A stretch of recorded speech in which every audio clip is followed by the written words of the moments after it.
Thank you for being here with us and bringing your voice to this conversation about the Harborplace redevelopment. Could you start by telling us your name and what you do in Baltimore? My name is Anirban Basu. I'm the chairman and CEO of Sage Policy Group Incorporated.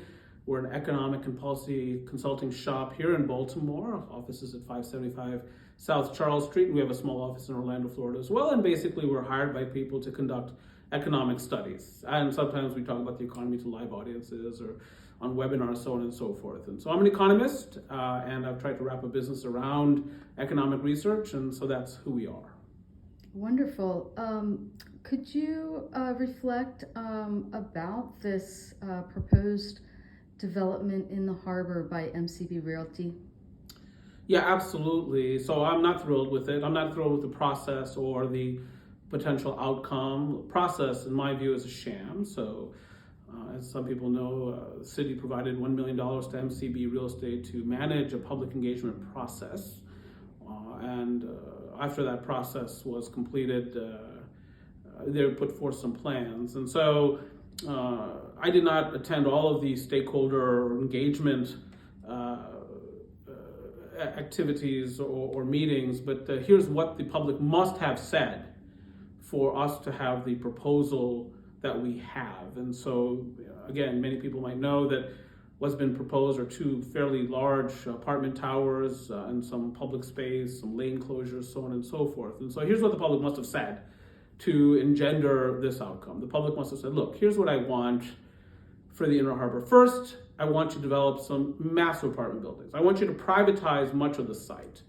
Now, heretofore, some of the site has been private. We've had the pavilions, but people have been able to enter the pavilions. But what I want as Jane or John Q. Public is for you to develop these apartment buildings into which I cannot enter. I want you to exclude me. And not only that, but I want these apartment buildings to be tall, 900 units in total, and I want you to block a lot of existing views. I don't want you to create value. I want you to extract it from others. And then on top of that, to the extent that you have space available to the public, I want you to have the city subsidize a massive proportion of that public space. Ask for, let's say, I don't know, $400 million, because it's a very wealthy city with minimal issues. And so that seems like a reasonable approach. And now let us not please talk about issues related to, let's say, wastewater treatment. I don't want to spoil the collective mood. Yeah, the city's had some issues with that. 900 apartments would create some strain on that infrastructure, but let's not talk about it because it's icky. And then also let's not talk about the impact on the quality of the water at the Inner Harbor by bringing so much construction material so close to it. I'm quite sure that no dust or anything else will blow into the water, so let's just leave that issue aside. Now, as a final point, please close some lanes of traffic. Because the issue at the intersection of Pratt and Light, I don't think that that's much of an issue whatsoever. And so please close some lanes of traffic, but don't bother yourself with a timely traffic study because I like my traffic jams to come as surprises. That must have been what the public said to engender this proposal, which is about large apartment buildings, lane closures, so on and so forth, and a lot of subsidy from the city with respect to whatever public space will be available.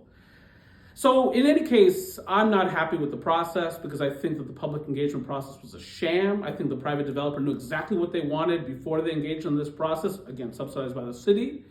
And so I think we can do better as Baltimore. But once again, Baltimore's policymakers have left us short through insider dealing and a lack of vision. And I have nothing against this developer rooted in Baltimore, by the way. It's just, I do not like this plan at all. I don't think it maximizes economic impact. I don't think it maximizes inclusion. In fact, it does not. We could do much better, and we have to. Thank you for your honesty and your transparency. And from an economic perspective, if you were going to do an analysis, because I hear a lot of people asking or saying that there's a lot of tax property benefit from the 900 apartment unit proposed towers. How do you see that in terms of analysis versus what else could be done with that land? Well, look, I mean, if you create rental units for very wealthy renters, and of course you have some augmentation of the assessable base, there is some tax benefit for the city, but that is more than countervailed by the fact that they're being asked to provide so much subsidy. So the net fiscal impact to the city is perhaps negative. And this is arguably the most developable site in the Mid-Atlantic region of the United States. And so the city needs to monetize this, and it's failing to do so. Again, lack of vision, lack of coherent process, and so the citizens of Baltimore and the taxpayers of Baltimore are left short, are left wanting. My very strong belief is that if you want to maximize economic impact for the community as opposed to this private developer, and the private developer keeps the bulk of the value from these apartment buildings. It's not public wealth. But if you wanted to maximize public wealth and also have a development that was attractive to a private investor, that what you would do is take this public park and amenitize it for families. And of course, we already have amenities like the Maryland Science Center and the aquarium, but you'd build upon that. And imagine if you created that kind of festival environment, how much business you could attract, how many tenants, commercial tenants you could attract, whether at the existing pavilions or in newly developed space. Imagine what you could do. How many visitors from Washington, D.C., or New York, or Baltimore County, or wherever it happens to be, Howard County, so that their families could have experiences along the waterfront. They would pay for that. They could pay for that.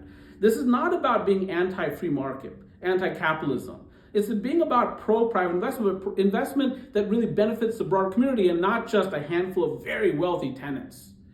And so I think that a lot of that economic impact is being left off the table by this proposal. And the community is getting less. Actually, the developer, through a lack of imagination, is getting less. And so I think there's an opportunity here to press the reset button. I would hope that policymakers like Mayor Brandon Scott and Governor Wes Moore would be willing to press that reset button to think about this and not shove it forward, because it's just a suboptimal plan along multiple dimensions, but particularly from the perspective of inclusion and family experience. And how do you see the potential for devaluing a lot of the businesses that are already down here? I mean, you have hotels like the Harbor Court Hotel, for instance, and other places where some of the value of the property derives from unfettered views of the water. And by the way, a lot of these people thought that their views would be eternal because there have been height restrictions on the inner harbor. And what we're talking about is removing those height restrictions, and so people all of a sudden contracted for one thing will get another. They're going to get block views. They're going to get a view of the back of apartment buildings. And that's just not as inspiring as the water.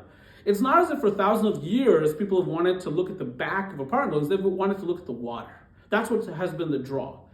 And now what we're talking about is literally walling in much of the waterfront, much of the inner harbor waterfront, so that a private developer can get extremely wealthy, and that private developer is already quite wealthy as far as I can tell. And so this is suboptimal, again, from a social perspective. And why policymakers, powerful policymakers who should know better, have sort of bought into this package, I don't understand.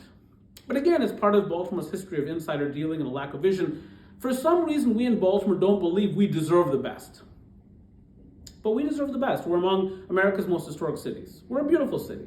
And this is an opportunity to make ourselves more beautiful and really to energize the streetscape. And we're missing that opportunity. I'm sorry, but really highly affluent tenants, many of whom work in the Washington metropolitan area and then come back home and maybe order from DoorDash and Grubhub, that does not impress me. But having an inner harbor that is alive the way it once was, with families coming from near and far, and us becoming a showcase for the world. People came from all over the world to look at what Baltimore had done.